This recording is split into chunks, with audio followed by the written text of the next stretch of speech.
The bell tower had been silent for 2 years, 3 months, and 17 days, and nobody could remember what it sounded like anymore. That was perhaps the strangest part of the plague. Strange in a way that people didn't talk about much. They talked about the bodies. Yes, they talked about the gardens that had been forced to grow wider and deeper. They talked about the weight of burying your own family members because there was no one left alive to do it for you.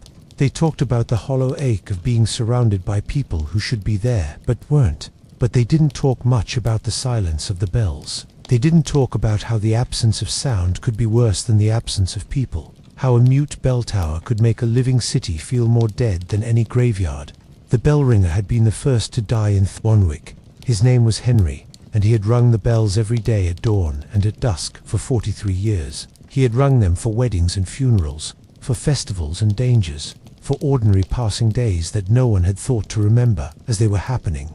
When the sickness came, Henry had kept ringing as his hands shook, even as fever burned behind his eyes, because the bells, he said, were the voice of the town. If the bells stopped, something essential would die, something beyond the body, something sacred. Henry died on a Tuesday morning, his hands still wrapped around the ropes, even after his heart had stopped beating. It was Marcus who found him. Marcus was 14 years old, and had been Henry's apprentice for only 6 months, before the plague swept through Thornwick like a tide through sand, washing away the careful structures of ordinary life. Marcus had come to ring the evening bells. They had agreed he would ring the small bell while Henry rang the great one. But Henry had unappeared. The bell tower was cold, the ropes hung limp, and Henry was there, lying on the ground beneath the bells that had fallen silent with him, his body already stiffening, his eyes open and fixed on something nobody else could see. Marcus didn't ring the bells that evening. He didn't ring them for 7 days afterward, waiting for someone to tell him that it was all right to continue, that Henry would have wanted the bells to keep speaking even in the face of death. But there was no one to tell him anything. The authority figures had themselves become ghosts or corpses. Parents were absent. The vicar had died, along with half his congregation. The mayor had fled or been taken by the sickness. Nobody was certain which, so the bells fell silent, and the silence spread like the plague itself, infecting every corner of the town with the awareness that something fundamental had been broken. Before we continue, if you'd like to join me for more stories like this, feel free to subscribe. I share a new one every day. And, if you don't mind, leave a comment and tell me where you're listening from, and what time it is for you right now. I love seeing how far these stories travel. Thornwick had been a prosperous market town before the plague. Not large, perhaps 2,000 souls at its peak, but thriving. It had a marketplace where traders from the surrounding villages came to buy and sell. It had a guild hall where craftspeople gathered. It had a church with good stone and excellent acoustics, and a bell tower that could be heard for miles in every direction. People had taken pride in Thornwick. They had spoken of its beauty, its good fortune, its position as a kind of center of gravity for the entire region. The plague had taken all of that and compressed it into nothing. In the beginning, there had been a kind of fevered activity. People had nailed closed the houses of the afflicted. They had burned herbs in the streets, believing that sweet smoke could purify the air. They had bled the sick and applied poultices, turning to the old remedies their grandmothers had taught them. There had been prayers, so many prayers. The church had filled to overflowing, people pressing together in the pews with their sick and their dying, passing the plague from body to body while praying to be saved from it. And then, gradually, people had stopped coming to church, not from a loss of faith, exactly, though some of that occurred too, but because it became clear that the church was a place where the plague went to multiply. The vicar had tried to keep conducting services, but he had eventually died like everyone else, and the church had become something different. A shelter for the sick who had nowhere else to go, a repository for bodies waiting to be buried. Marcus's family had been decimated. His father was gone first. In the second week of the plague, his body consumed by a fever that seemed to burn from the inside out. His mother had followed 3 days later. His younger sister had lasted a week longer, long enough to make Marcus believe that perhaps immunity was possible, that some people might survive through some accident of constitution. But on the 8th day, she had woken screaming with the same burning that had taken the others. Marcus's grandmother had been the last of them, and she had been the one who had insisted that he not die with her. She had made him promise to survive, to leave the house, to find food somewhere beyond what they had stockpiled. She had said things that he had only understood later. Someone has to remember. Someone has to know what this was. Don't let this be for nothing. He had left her in the house, delirious and burning, and he had gone out into a town that had transformed into something out of nightmares. The streets were empty because all the living had retreated into their homes or the homes of others. But the streets were not silent. There were moans from open windows where the sick lay in their beds, the crack and splinter of wood as relatives broke into sealed houses searching for provisions, the occasional scream as someone realized they too were beginning to burn with fever. There were the sounds of digging, families attempting to bury their own dead in gardens and courtyards because the ground around the church had run out of space. There were the sounds of doors slamming and bolts being thrown, and the clawing of desperate hands against barriers that had been erected to keep the plague contained.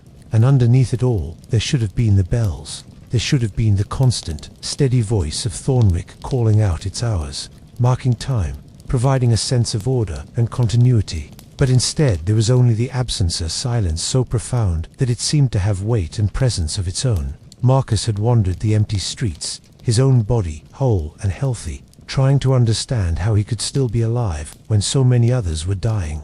He had found the bell tower, had climbed the stairs almost without thinking, had discovered Henry's body and the terrible fact of the bell's silence. And he had stood there for a long time, staring at the ropes, understanding that something was being asked of him. He didn't know much about bell ringing.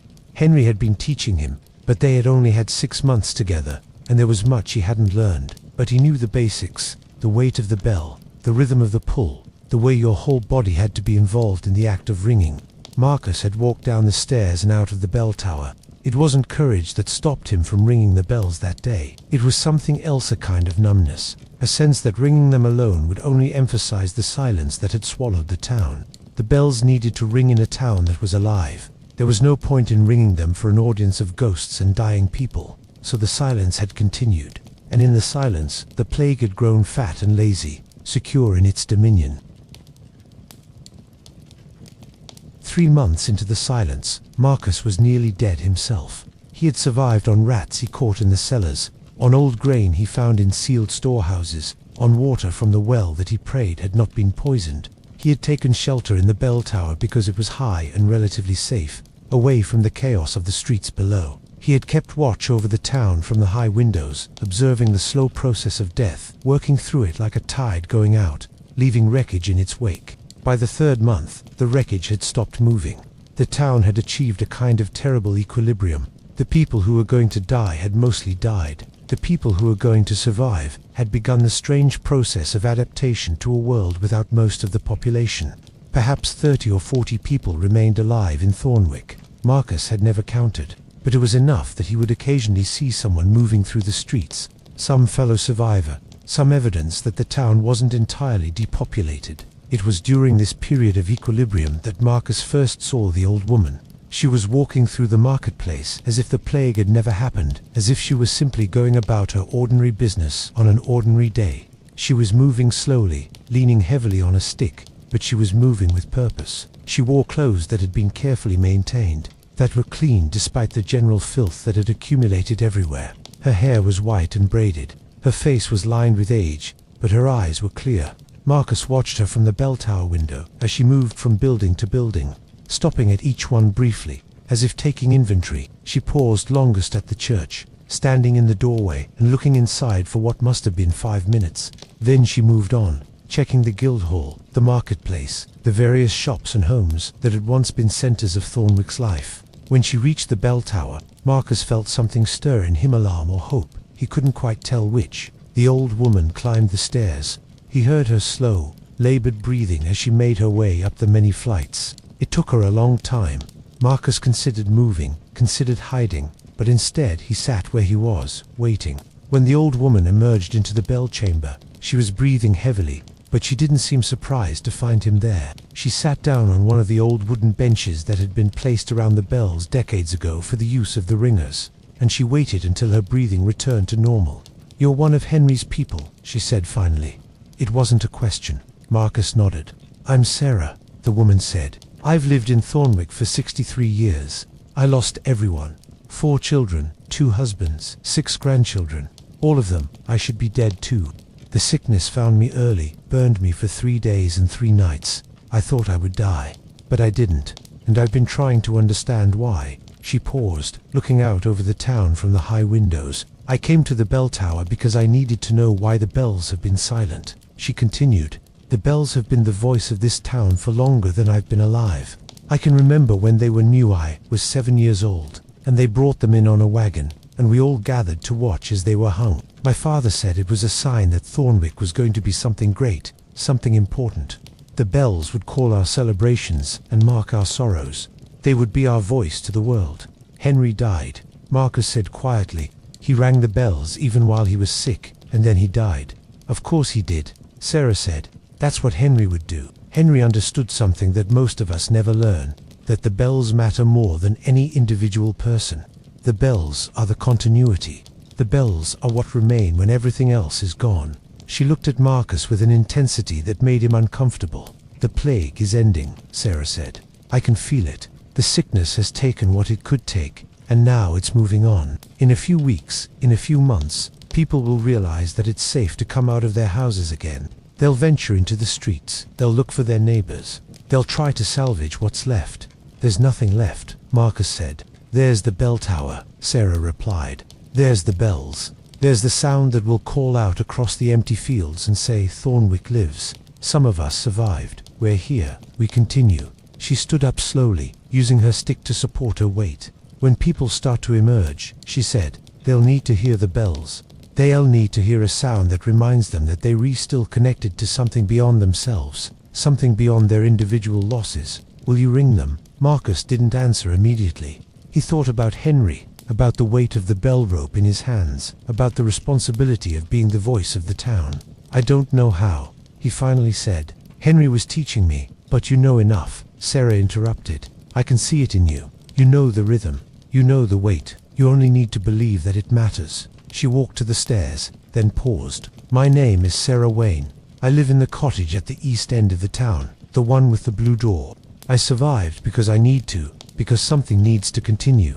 The bells need to ring again. That's what I need, and that's what this town needs. When you're ready, ring them. I'll be listening."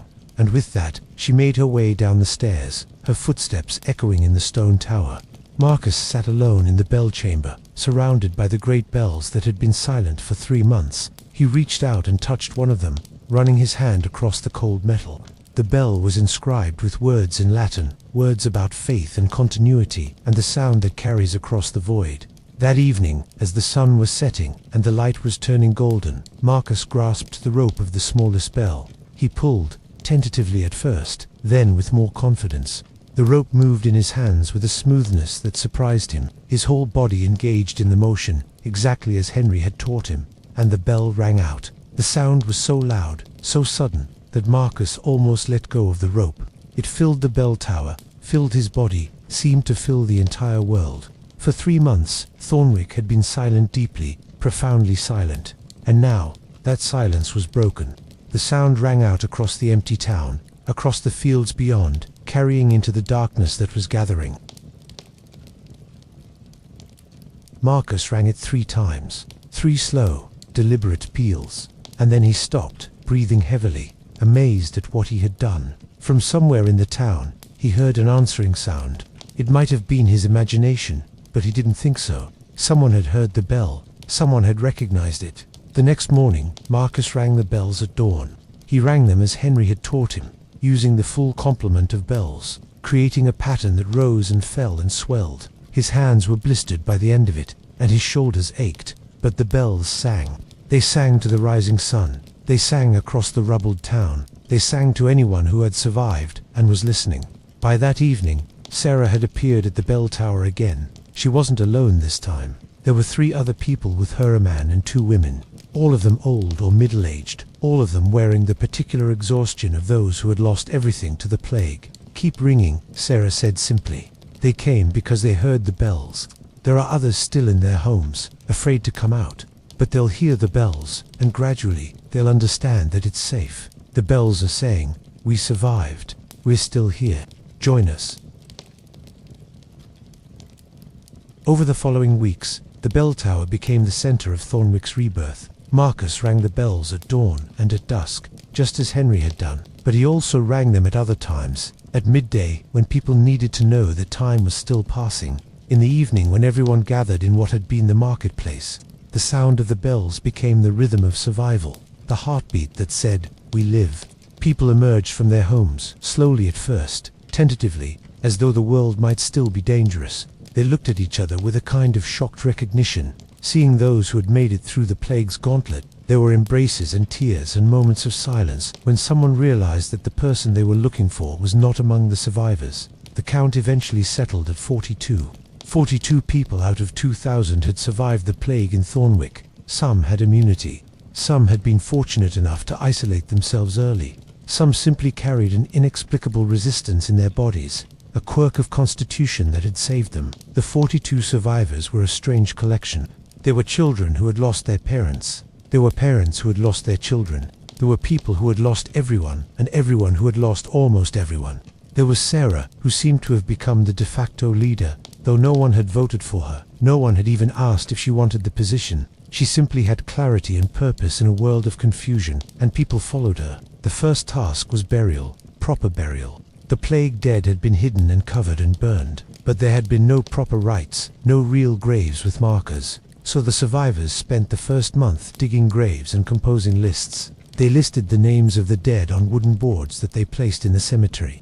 It was a way of acknowledging, of bearing witness, of ensuring that these people would not be completely erased from the record of having lived. During this time, Marcus continued to ring the bells. He rang them at the funerals, marking each loss with a sequence of tolls. He rang them when people were working, providing a rhythm to their labor.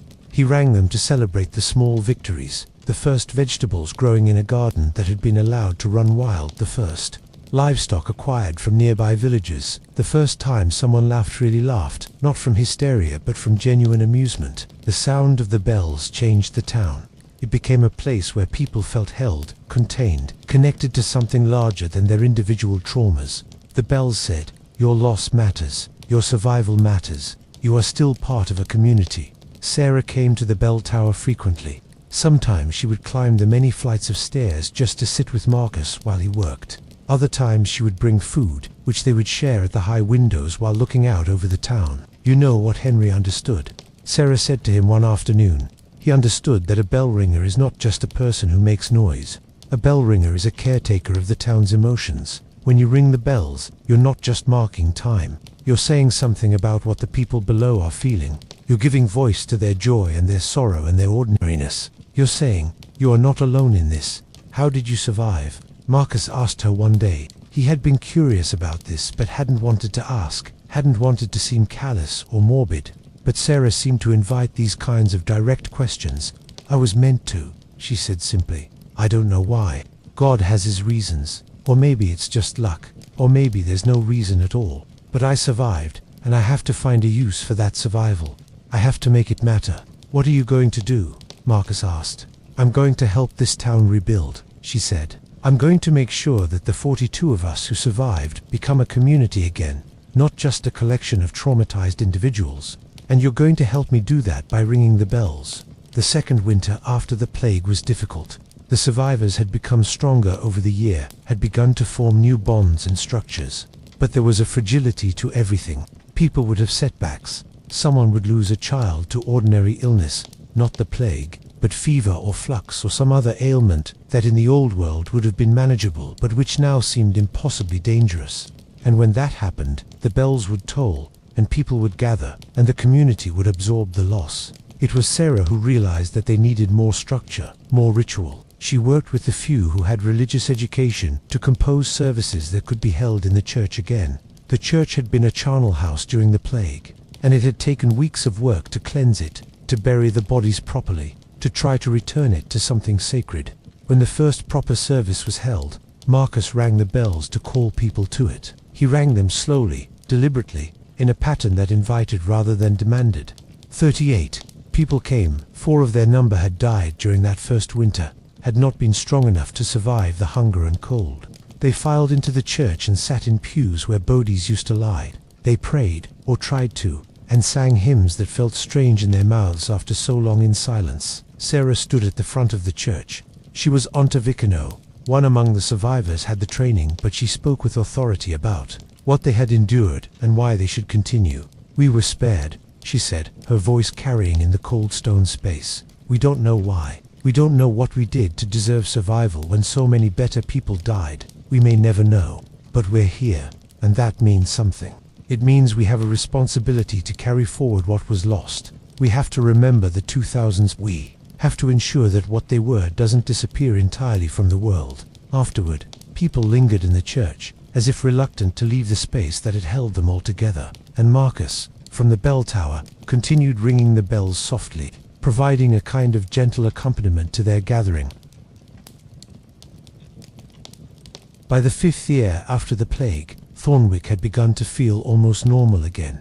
New people had arrived from other towns, drawn by the stability that the bells represented. It was strange refugees from other communities that had suffered even worse than Thornwick, but they came and they were absorbed into the growing population. By the 10th year, the town had grown to perhaps 300 people. By the 20th year, it had nearly doubled again, but something had changed fundamentally in the character of Thornwick. The easy prosperity of the pre-plague years was gone. The town would never recover its full population, its former sense of itself as a thriving center, but something deeper had replaced it, a consciousness of vulnerability, a knowledge that everything could be taken away, a commitment to community that went beyond ordinary social bonds. And the bells. The bells had become sacred in a way they hadn't been before. They were no longer just a way of marking time. They had become, in the town's collective consciousness, a voice of survival, a proof that Thornwick had endured, that some form of it had persisted through the darkness. Marcus had become the official bell ringer. There was even a small stipend from the town treasury to pay him for the work. He had trained others to help him, had developed a system where the bell ringing was distributed among several people so that no single person bore the entire responsibility. But he remained the primary ringer, the keeper of the bells. Sarah had aged visibly through these years. The work of rebuilding had worn her, had taken something from her that she could never recover. But she continued to work, continued to gather people, continued to organize the town's life around principles of community and shared responsibility. Marcus was 22 years old when Sarah died. It was a quiet death. She simply didn't wake one morning. She had been slowing for years, each winter taking a little more from her, but the end came peacefully. Her funeral was the largest gathering Thornwick had seen since the plague itself. Nearly 500 people came not just from Thornwick but from surrounding villages, all of them understanding that Sarah had been essential to the survival and revival of this place. They filed past her body, which was laid out in the church, and they paid their respects. When the time came for the funeral proper, Marcus rang the great bell once, slowly, let the sound fade, and then rang it again. He did this 9 times 9 tolls for a life that had saved many lives, and when the last toll had faded, he rang out a different pattern, a series of ascending notes, beautiful and hopeful, a kind of celebration of Sarah's life and her purpose. In the graveyard, they buried Sarah beside the unmarked grave, where Henry had finally been laid to rest 5 years earlier. These were the two people, one the original bell ringer, one the survivor who had insisted the bells ring, again whose lives had most shaped the character of Thornwick's recovery. After the funeral, Marcus climbed to the bell tower alone. He sat beneath the great bells and wept not just for Sarah, but for all of it, for the 2,000 who had died, for the strange grace that had allowed him to survive, for the weight of responsibility that he was slowly, gradually coming to accept as his life's work.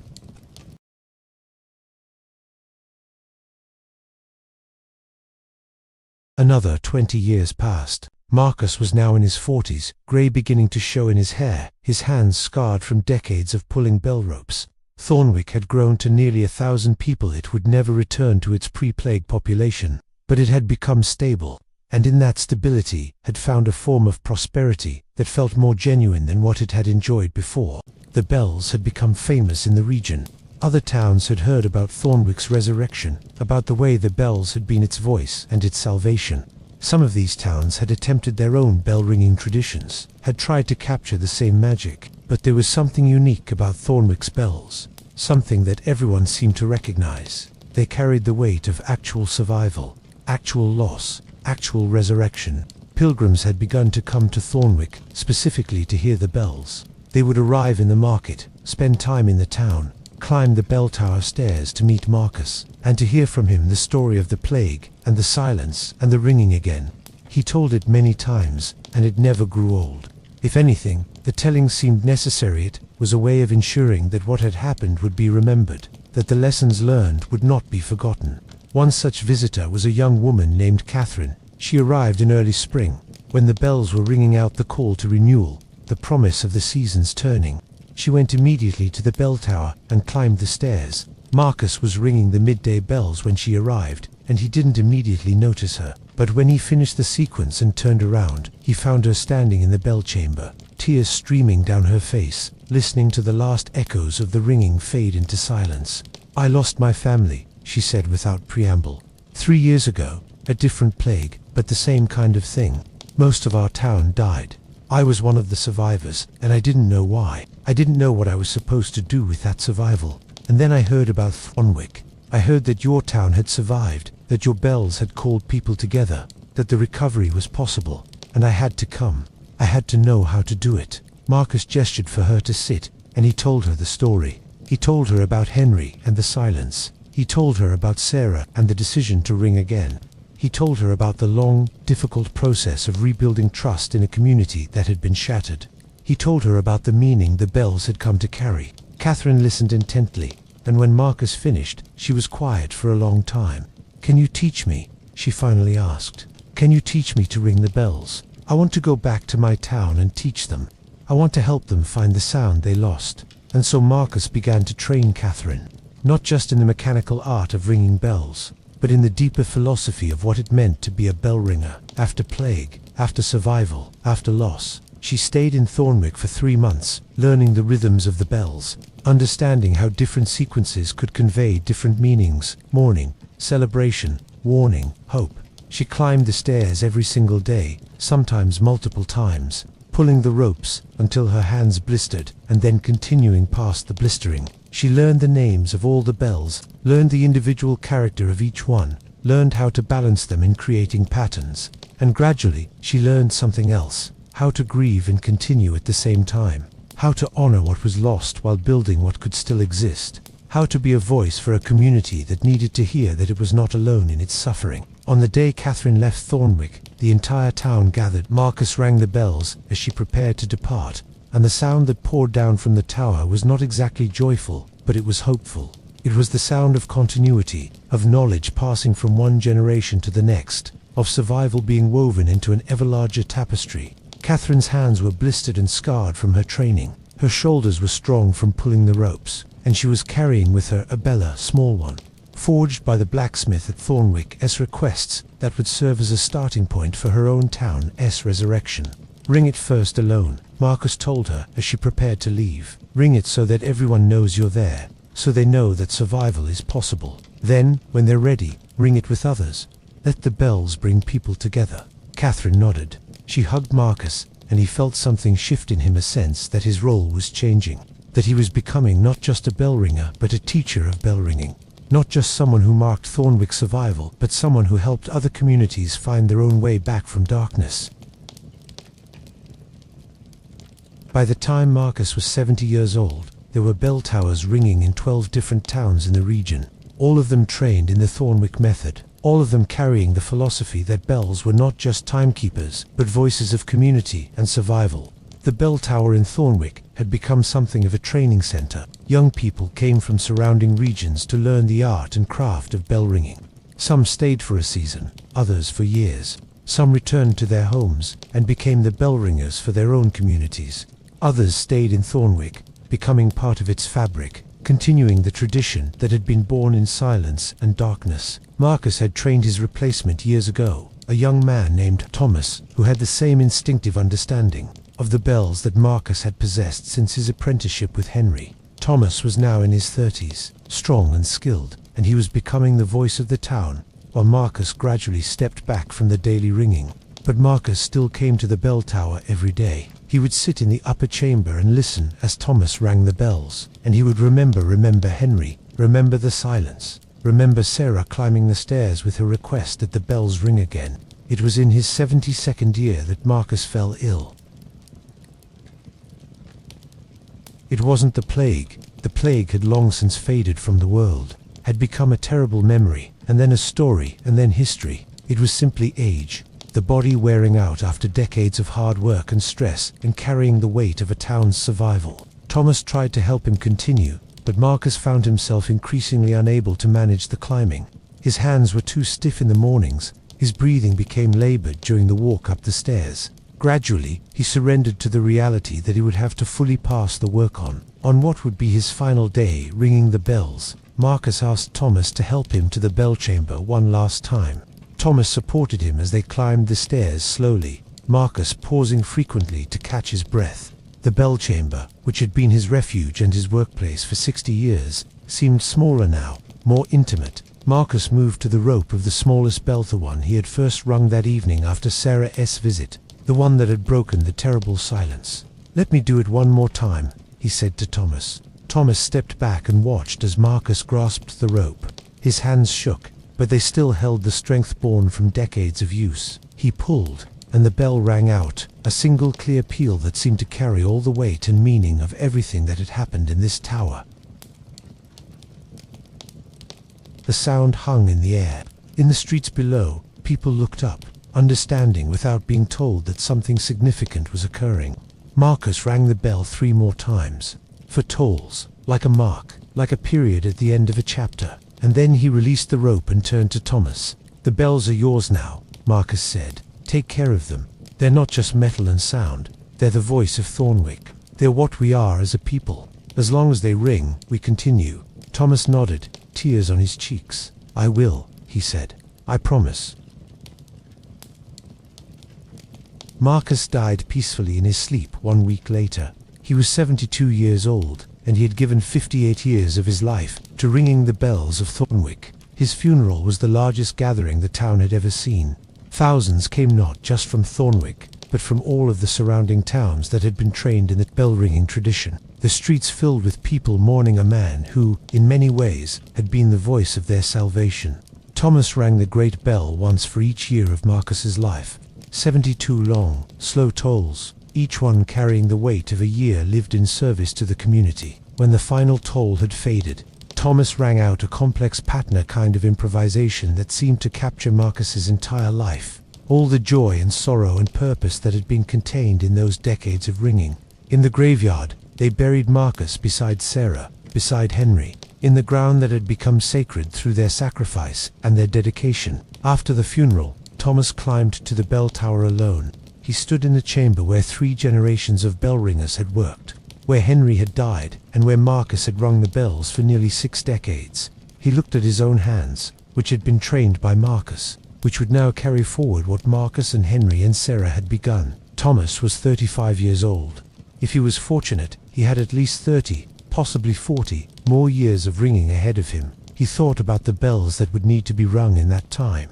The people who would be born and would hear those bells as the voice of Thornwick, who would grow up understanding that their town had been forged in plague and silence, but had chosen to ring again, had chosen community and continuity and hope.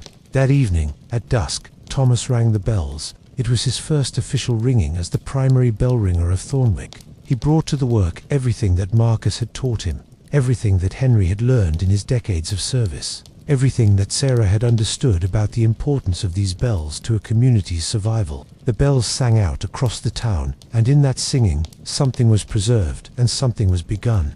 The old world of Marcus was ending, just as it had ended for Henry when Marcus took over the ropes. But the bells themselves, the bells were eternal, or at least they would endure as long as there were people willing to ring them. In the streets below, people stopped what they were doing and listened. Some of them were weeping grief for Marcus and for all those who had come before. But some of them were also beginning to think about the future, about the children who would grow up hearing these bells, about the generations yet unborn who would understand the bells not as a novelty or a tradition, but as the very heartbeat of what it meant to be from Thornwick. Decades later, Thomas trained his own successor. Her name was Elise, and she had been born after the plague, in the time of rebuilding. She had never known the silence. To her, the bells had always been there, had always been ringing, but she came to understand, through Thomas's patient teaching, what that silence had meant, what the choice to ring again had cost, what it had preserved. When Thomas died at the age of 89, having rung the bells for 54 years, Elise rang the tolls herself. 127 times once for each year of Thomas's life, plus the lives of Henry, Marcus, and Sarah, all woven together in the sound that poured from the tower. And then she continued ringing, not with sorrow, but with affirmation. The bells sang out across Thornwick, and in that singing was encoded everything that the town had learned about survival, about loss, about the strange grace that came from continuing when you had every reason to stop. Years turned into decades, turned into centuries. The plague became history, and then it became legend, and then it became the kind of distant event that seemed almost impossible to have really happened. But the bells kept ringing. The bells kept singing their song of continuity and survival. New bell ringers came, and each one was trained in the tradition that had begun with Henry, had been preserved by Marcus, had been expanded by Thomas, and had been carried forward by Elise and all those who came after her. They learned not just the mechanics of ringing, how to pull the rope, how to feel the weight of the metal, how to create patterns and sequences, but the deeper philosophy. They learned that bells were not decoration or luxury, they were essential. They were the voice of a people, and as long as they rang, that people continued to exist. The bell tower in Thornwick became a pilgrimage site. People came from hundreds of miles away to hear the bells, to climb the stairs, to stand in the bell chamber and feel the vibrations of the metal resonating through their bodies. Some came seeking healing, some came seeking direction, some came simply to reconnect with something ancient and true that lived in the sound of bells ringing across a landscape. And every generation there would be a story told. The story of the plague and the silence. The story of Henry, dying with his hands on the ropes. The story of Marcus, a boy who found himself as the only voice that could call his town back to life. The story of Sarah, who understood that survival wasn't enough, that meaning had to be made from survival, that the community had to intentionally choose to continue. These stories were told in the church, in the marketplace, in homes around fireplaces. They were told to children who would grow up believing that bells were sacred, that community was sacred, that the act of choosing to continue after devastation was the most sacred thing of all. In what would have been the 200th year after the plague, something unexpected happened. The bells fell silent again, not because of tragedy this time, but because of a choice. A carefully considered, debated, and ultimately accepted choice to ring them one final time in a particular way. The bell ringer at that time was a woman named Miriam, and she was 97 years old. She had rung the bells for 73 years, and she had trained her successor, a young man named David, to take her place. But before she relinquished her role, Miriam wanted to do something that had never been done before. "I want to ring the bells once more," she said to the town council, in a way that captures everything we have learned. "I want to create a sequence that tells the entire story from the silence of the plague to this moment, 200 years later, and then I want to stop, to fall silent for exactly as long as the plague's silence lasted. 2 years, 3 months, and 17 days. And then, when that time is past, David will ring them again, and we will continue." The council was skeptical. They worried about what the silence would do to the town. Would people panic? Would they lose faith? Would the bell's power be diminished? But Miriam was insistent. "We've been ringing the bells continuously for 2 centuries, she said. "But we've never acknowledged the silence that came before. We've never truly honored it. We need to remember what it felt like, to understand why the ringing is so precious. We need to let ourselves experience the absence again, briefly, so that when the bells ring again, we truly understand what it means." Finally, the council agreed. The date was set. On a particular day in spring, the same season in which Marcus had first rung the bells, Miriam would ring a sequence that would take her entire life to describe. The day came, and the entire town gathered in the marketplace. Thousands of people, descendants of the original plague survivors, newcomers who had arrived in the centuries since, children who had never heard the bells fall silent, elders who could remember the stories of the original silence. Miriam climbed the bell tower slowly.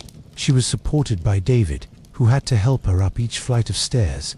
When they reached the bell chamber, Miriam sat down on the bench and rested for a long time. Then she stood, grasped the ropes, and began. She rang the bells in a sequence that started slowly, hesitantly, the way Marcus had first rung them, tentatively, as though not sure if anyone was listening. Then the pattern grew more confident, more assured. She added bells, building complexity, She rang in honor of Henry, in honor of Marcus, in honor of Sarah, in honor of Thomas and Elise, and all the bell ringers who had come after. She rang the births of children, the marriages of lovers, the deaths of the beloved. She rang celebrations and sorrows. She rang in the rhythms of seasons and harvests. She rang in the history of the town, its rebuilding, its growth, its transformation from a place of death and silence into a place of life and sound. The ringing went on for hours. Miriam's hands moved with a strength that seemed to come from somewhere beyond her aging body. The bells sang as they had never sung before, carrying the weight of 2 centuries of meaning compressed into a single performance. And then, finally, Miriam rang the last sequence. It was the tolls for a life, but it was ambiguous, uncertain whether it was mourning or celebration. The tolls rang out slowly, deliberately, fading into silence, one by one, until the last echo had died away. Miriam set down the ropes. She stood for a moment in the bell chamber, breathing heavily. Then she turned to David. "Now we wait," she said. The silence that followed was not the same as the plague's silence. This silence was chosen, intentional, held by the community with full understanding of what it meant. And yet, it was still difficult. People struggled with it. They missed the bells. But they understood that the missing was part of the point, that to truly appreciate the ringing, you had to occasionally experience the absence. Miriam lived through most of that silence. She died in the 2nd year of the quiet, passing peacefully in her sleep, her life's work complete. Her funeral was held in silence, no bells, no music, just the community gathered together without sound. It was a strange and powerful experience. It forced people to sit with their grief, with their loss, without the usual comfort that the bells provided. And then, as the appointed time approached to years, 3 months, and 17 days of silence, the town began to prepare. On the day when the silence would end, everyone gathered, not just in the marketplace this time, but throughout the streets, in homes, in the church, anywhere they could be and still hear the tower. They waited. Children asked their parents what was about to happen. Elders remembered other silences, other renewals. Some people prayed, some simply stood and waited. And then, as the sun reached its peak, David climbed the bell tower stairs. He reached the bell chamber, and he stood for a moment in the space that had held 300 years of ringing, that had been the heart of Thornwick's survival and continuation. He thought of all those who had come before him, Henry and Marcus and Sarah and Thomas and Elise and Miriam and all the others. He thought of their hands on these same ropes, their dedication to this work. David grasped the rope of the smallest bell, the same bell that Marcus had first rung, the one that had broken the plague's silence 2 centuries ago, and he pulled. The sound was pure and clear, ringing out across Thornwick like a proclamation. "We are here, we survived, we continue." He rang it again and again. The sound spread across the town, and people wept not from sadness, but from the overwhelming emotion of hearing the bells again after the long silence. It was as though the ringing had not just broken the silence, but had broken open something in their hearts, something that had been holding all the grief and all the joy of their history. David continued ringing, using the sequence that Miriam had taught him, adding the bells one by one, building the complexity and richness of the full sound. The bells sang out across the fields, across the forests, carrying the news to all the surrounding towns. Thornwick rings, Thornwick lives, Thornwick continues. And in that moment, standing in the bell chamber, David understood what all the bell ringers before him had understood. This was not just a job. This was a calling, a sacred trust, a way of being in the world that mattered more than almost anything else. To ring the bells was to say, "We are here, we are connected, we are not alone." In the years and decades that followed, the story of Miriam's great ringing and the intentional silence that had preceded it became the defining narrative of Thornwick's identity. It was told and retold, adapted and reimagined, but the core remained the same. A people who had learned the value of sound by experiencing silence, who had learned the value of community by experiencing its collapse, who had chosen, again and again, to continue. And the bells kept ringing. They rang for births and deaths, for celebrations and sorrows. They rang to mark the hours and the days and the seasons. They rang as a simple notification of time passing, and they rang as a profound statement about what it meant to be human, to be vulnerable, to be connected to something larger than oneself. Other communities had learned from Thornwick's example. Bell towers had been built in dozens of towns and villages, all of them ringing in variations of the tradition that had been established here. But Thornwick's bells remained unique. They carried the weight of actual survival, actual loss, actual resurrection from the darkest depths of human experience. And every generation, a child would stand in the marketplace or the church and ask, "Why do the bells ring?" And an elder would sit down and tell the story of the plague and the silence, the story of a boy and an old woman, the story of a town that learned, through devastation, what it meant to be a community. The story of bells that were more than bells. They were a voice, a memory, a promise. The bells ring, the elder would say, because we are still here, because we chose to continue, because survival without community is not survival at all, it's just existing, and because some things are worth ringing about. Some things are worth dedicating your entire life to. Some things matter more than the individual, and those things deserve to be honored with sound. The child would nod, not fully understanding, but beginning to sense that there was something profound in what had just been said. And when the next bell rang out across the town, the child would listen differently, would hear in that sound all the centuries of meaning that had been woven into it. Many years later, in a time so distant from the plague that it seemed like myth, an archaeologist arrived in Thornwick. She was from a faraway city, and she had come to study the bell tower, to understand the mechanics of how such an ancient structure had been preserved. She examined the bells closely, studied the stones of the tower, interviewed the current bell ringer woman named Helena, who had been ringing for 40 years about the history and traditions, and when the archaeologist was preparing to leave, she asked Helena a question that seemed simple, but was perhaps the deepest question of all. "Why does it matter?" the archaeologist asked. "I mean the bells, they're beautiful, and the history is remarkable. But in a modern world, with all our technology, all our ways of communicating, why do these bells still matter? Why do people still come to hear them? Why do you still ring them?" Helena was quiet for a long moment. She looked out over the town from the bell tower window at all the people going about their lives, most of them not even thinking about the bells at the moment, but all of them shaped by the fact that the bells existed, that they rang, that they had rung for hundreds of years without ceasing. Because, Helena finally said, when everything else fails, and everything does eventually fail, the bells remain. They are real, they are physical. You can feel them vibrate through your body. You can hear them across distance. And they mean something. They mean you are not alone. You are part of something that continues beyond yourself. Your loss matters. Your survival matters. Your community matters. She paused, then added, "We don't ring the bells because we need to tell time. We have clocks for that. We ring them because we need to be reminded that we are human, that we are connected, that the sound of bells calling across a landscape is one of the most beautiful and meaningful things a human being can experience." The archaeologist nodded slowly. She understood, or at least she was beginning to understand.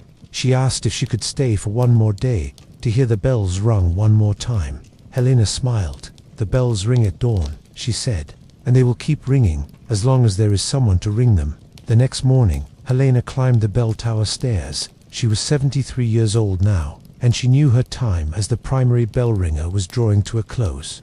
She had a successor in training. A young man named Isaku would eventually take her place. But she still had strength in her arms, still had the dedication to climb these stairs and ring the bells. She reached the bell chamber and looked at the 4 great bells that hung there. The same bells that had been ringing for 500 years, since long before the plague, since the days when Thornwick had been young and prosperous and innocent of what was coming. Helena grasped the rope of the largest bell. Her hands were scarred and calloused from decades of work. Her shoulders were strong.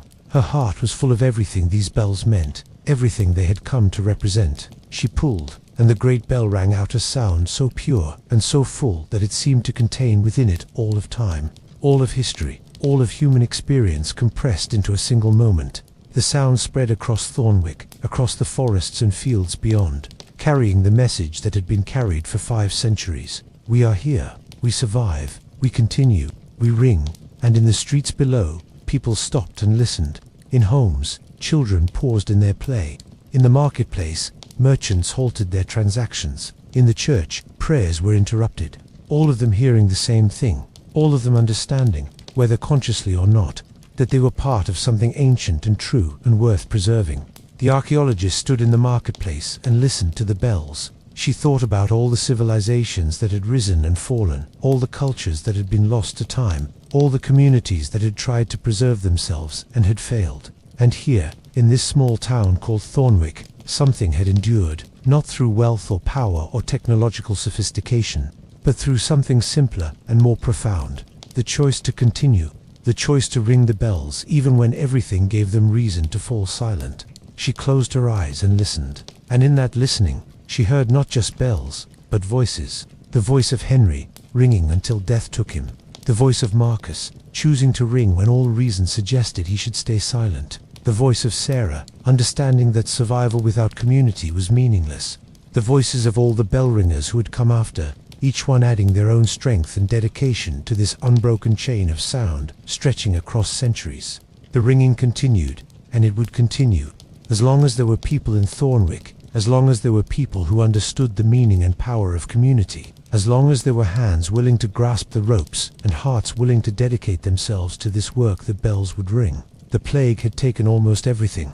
It had taken 2,000 lives, had shattered a prosperous community, had brought a thriving town to the very edge of annihilation.